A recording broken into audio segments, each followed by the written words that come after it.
The time is 4:30 and this is WKYT This Morning. The surviving members of a Lexington family involved in a fatal crash in Texas are coming home. More on how they're doing just ahead this morning. Police are investigating a crash involving a Lexington police cruiser. The details on that crash coming up. And the man accused of destroying thousands of crosses in a western Kentucky town is now apologized. What he's doing to make up for it ahead on WKYT This Morning.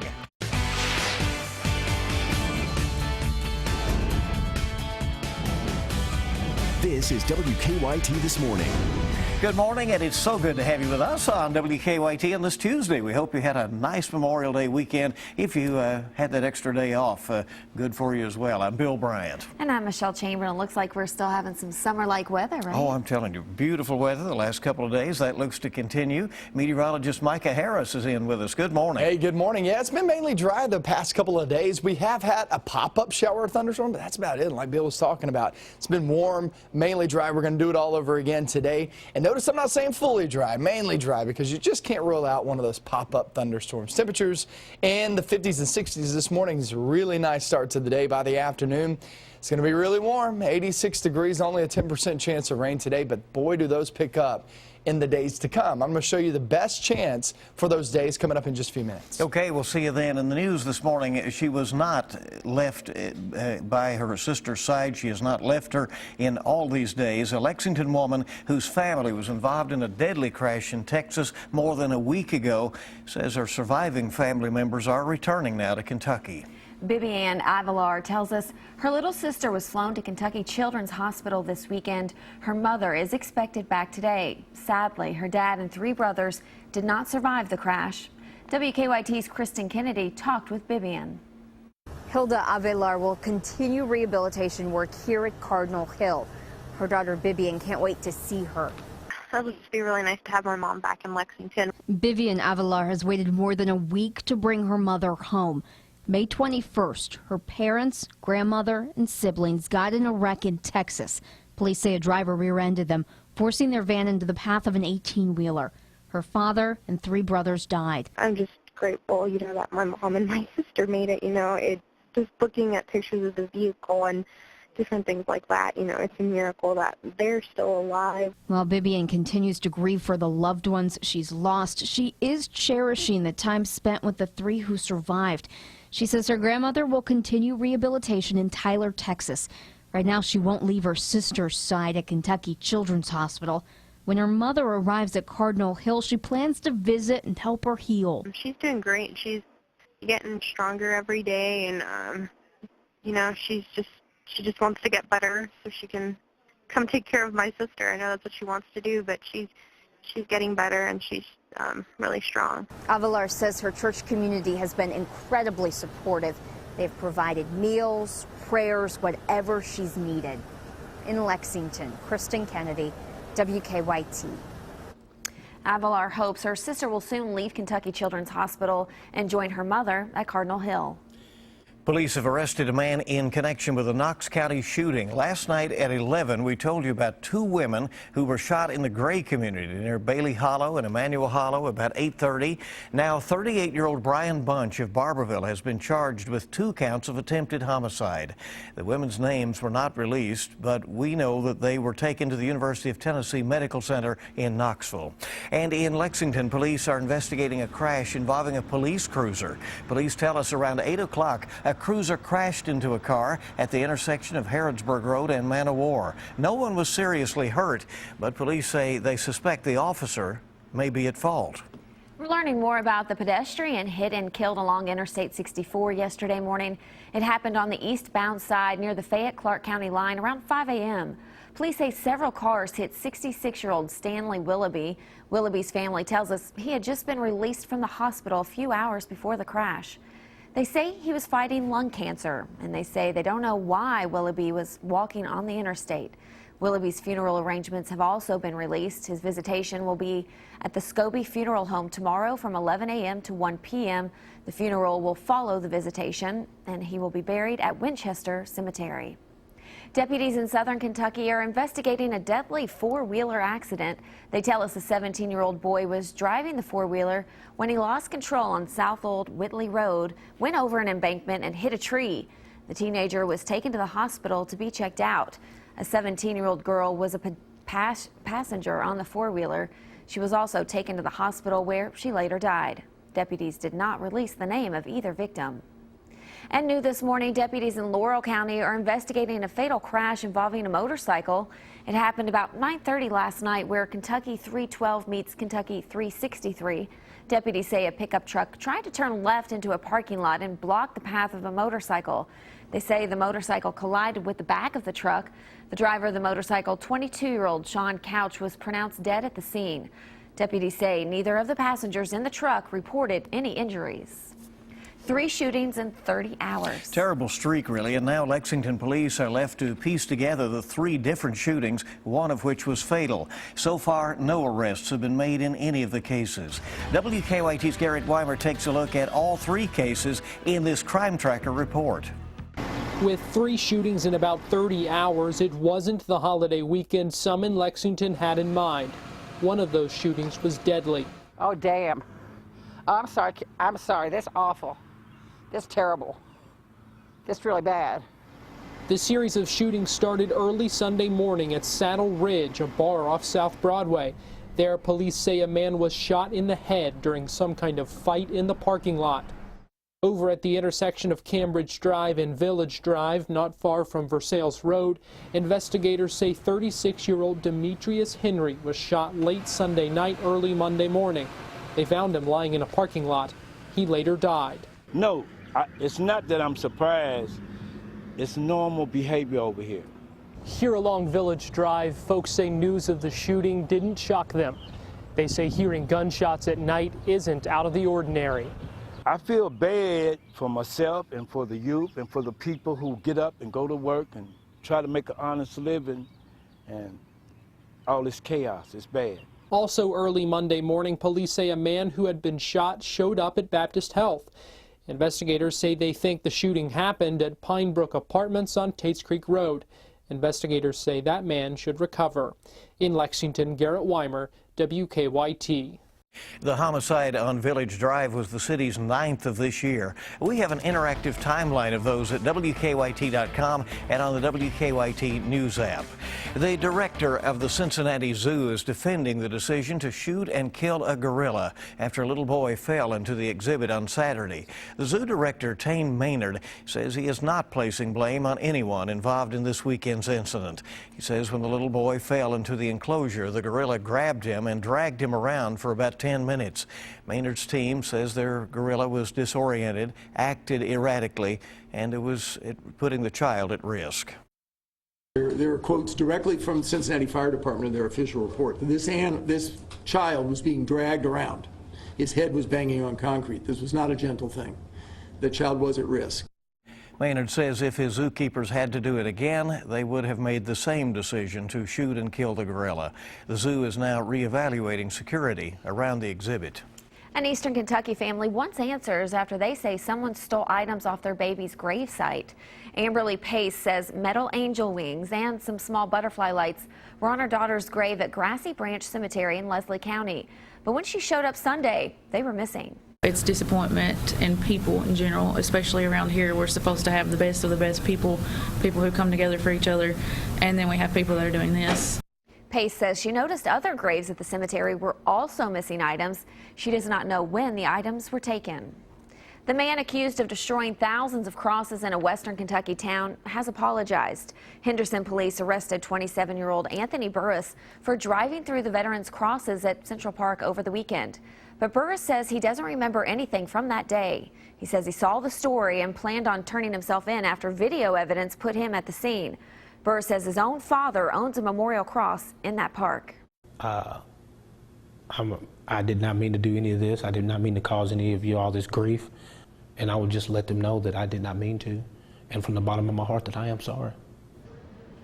Burris says he wants to make it up to the town. He helped set up chairs for yesterday's Memorial Day service, and he also offered to help with the committee in any way he can and clean up the entire exhibit by himself. This weekend, you can see a free concert and help fight cancer at the same time. The American Cancer Society will hold its Relay for Life Festival of Hope on Saturday. The event is switching from overnight to starting at 4 o'clock in the afternoon and running until midnight. Activities will include a free concert by Sunday Best. Admission is free. It's $5 to park. And so they're going to change things up a little bit and see how they do. Wish them well. WKYT this morning, just getting started on your Tuesday. So good to have you along. A lot more news on the way. Are you making a common mistake when choosing paint color? Moms Every Day can help when we come back on WKYT this morning. Another dry day in store and warm day too. Now we head off towards your weekend. I'm already looking toward the weekend, right? Yeah, we're going to see showers and thunderstorms, a wet pattern ahead. I'm going to show you that coming up next. Now, your hour-by-hour forecast with meteorologist Micah Harris. Another dry morning in store, so as we're getting up, heading back to the daily grind, it looks like it's a good start to the day. Feels pretty good outside, too. I don't see much of an issue whatsoever. We're at 65 degrees there in Lexington. We're at 62 in the London-Corbin area and back toward Breathitt County, and also Morgan County looking just fine. Maysville, my friends up north, in the lower 60s, and that goes for Frankfort, Franklin County, and down toward Lawrenceburg as well. Now, let's track through your day. Let me help you out through your day. Nothing going on. It's another mainly dry day, and I always say mainly dry because you just can't, during this type of setup, roll up a pop-up shower or thunderstorm. But for the most part, we're going to stay dry again today. 86 degrees, another warm one in store. It's going to be sticky, going to be humid, but things will change in the days to come because we actually have a front heading our direction. Let's talk about your next 3 days. As that tropical feel returns, it does not move out just yet. And there's a small storm chance for tomorrow. Tomorrow's not really a rainy day. It's more as we get towards your Thursday and off into your Friday. That's when that front gets a little bit closer, and once the front is going to get overhead, what happens is the warm air from the south continues to pump on in, so it doesn't allow that front to really track all the way through. There has to be a lot of kick behind that, and we're just not going to get that. So it's going to stick overhead for the next 2 to 3 days after tomorrow. So Thursday, Friday, look for pretty wet conditions in the forecast as that front just kind of settles overhead. Storms will be likely, and not only that, but heavy downpours are our main concern. I really don't see much of any severe weather with this, but just like I always say, in this pattern, you cannot rule out an isolated storm that could go severe. So Thursday, Friday, and maybe off into Saturday, we'll have to watch that as we get a little bit closer, but maybe off into Saturday with your 7-day forecast, we're going to be sitting there with temperatures much lower. Look at those temperatures taking a dive to the 70s. It's Thursday and Friday. We'll be holding on to a 60% chance of rain, and also looking towards your weekend, Michelle, right there at about 40%. So things are going to be pretty warm, and not only that, but also a little bit rainy the next few days. I don't know what I think about those 60%. I know. That I'm seeing. Here they come. That's right. There you go. So are you wanting to add some interest to your home? A fresh coat of paint can do wonders, but only if you choose the perfect shade, right? That's right. Here are some tips on picking paint colors in today's Mom's Everyday Minute. Hi, I'm Andrew Skipper, your local lifestyle expert, and today I want to talk about one of the most common questions that I get from people when it comes to decorating. How do you choose a paint color? It's understandable because when you walk into the paint store, there are thousands and thousands of chips and samples all over the wall. Which one do you choose, and how do you know what to choose for each room? Well, I'm going to give you my 3 tips when it comes to choosing paint colors today to help you get started. You should have your furniture or your rugs, and then pull a paint color from those objects that you already have. These are great jumping off points to get inspiration for your paint color. The second thing you want to consider when you're selecting paint colors is what time of day the room is going to be used and how much natural light is in the room. If you have a lot of natural light, that's going to really affect the look of the paint color on the walls. Now also, while we're looking at them on the wall, it's a great idea to buy the small paint samples. They're inexpensive, and you can paint a piece of poster board or cardboard, maybe 2 feet by 2 feet or 4 feet by 4 feet, and tape it up against the wall, and then you can see how the paint looks up on the wall throughout the day in different lighting, and you can move it from wall to wall. With those 3 tips, you can have fun painting your rooms in your home. For these tips and more, just go to WKYT.com and click on Moms Every Day. The time this morning is 4:47. Great to have you with us here on this spring morning, late spring, feeling like summer. No doubt about that one. 4:47 right now. A new survey has the approval ratings of all the governors in the United States. What Governor Bevin's rating is when we come back. Welcome back to WKYT this morning. Your time is 4:50. The Democratic candidates for president are focused on California, where voters head to the polls next week. If Hillary Clinton can claim enough delegates, the primary could signal the end of the battle for the Democratic nomination. CBS News correspondent Chris Martinez has a report from Los Angeles. All right, here we go. How's that? All right. Democratic presidential candidate Bernie Sanders spent another day campaigning in California as he woos undecided voters in the state. I believe we have an excellent chance to win here in California, and I believe that we have a chance perhaps to win big. Sanders held 2 events in Oakland and attended a Memorial Day ceremony in San Francisco. The cost of war is very, very real, not only in terms of death, but in terms of the kind of pain that the veterans carry with them who have come back.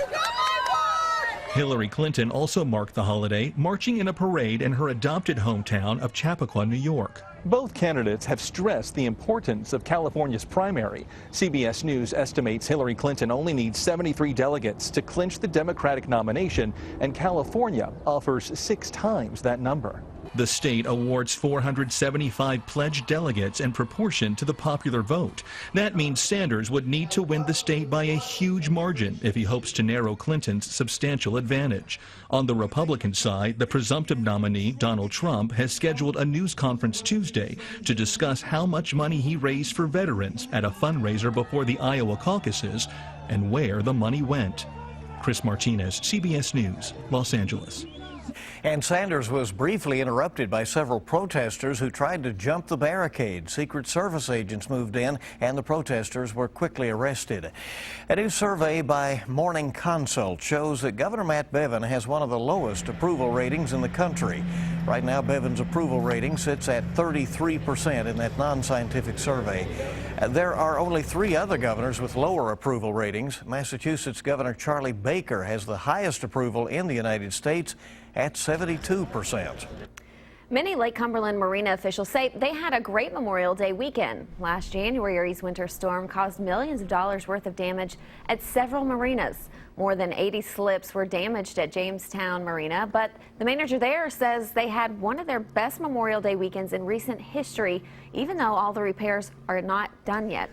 Boaters say they've done a remarkable job in fixing the damage. Yeah, we did. We got very lucky. I think we got very lucky. I mean, all these collapsed and it just kind of, and I guess it has to do with size of the height of the slips, but we were very lucky, I thought. Officials say repairs at Jamestown Marina are expected to be done in about 1 to 2 weeks. Folks had a lot of good times out there on the lake over the weekend in that sunshine. Hey, it's good to have you with us on WKYT 453 here on your Tuesday. And coming up, a look at some of the stories we're working on for you this morning. And we'll have another look at your morning forecast next. Hey, welcome back into WKYT this morning. 4:56 now on your Tuesday morning. Feels like a Monday to some. I know you were here yesterday, and appreciate that. I still can't imagine, like, when I hear you say it's 4:56, I'm like, really? Yeah. We get up that early? Really? We do. 5 o'clock comes twice a day. I love that saying. Yeah. Okay, here's some of the stories we're working on this morning. A man has been arrested for shooting 2 women in Knox County. WKYT's Mark Barber will have more on who's been arrested and what we know about the 2 women. That's just ahead this morning. The mother of a Lexington family that was in a fatal crash in Texas will return to Kentucky today to continue her recovery. WKYT's Mike Byer will have that story coming up on WKYT this morning. And meteorologist Micah Harris is closely watching our weather, and really we've had some nice days. That looks to continue a day or two, huh? Yeah, it does. And we're going to start off with a pretty pleasant start. We get into the afternoon and we'll have a mixture of sun and clouds, much like we've had the past couple of days. Pretty warm one in store at 86 degrees again, but things will change big time as we head throughout the next few days, and I'm going to go over that with another 2 hours of WKYT News 5 and 6. We'll see you then.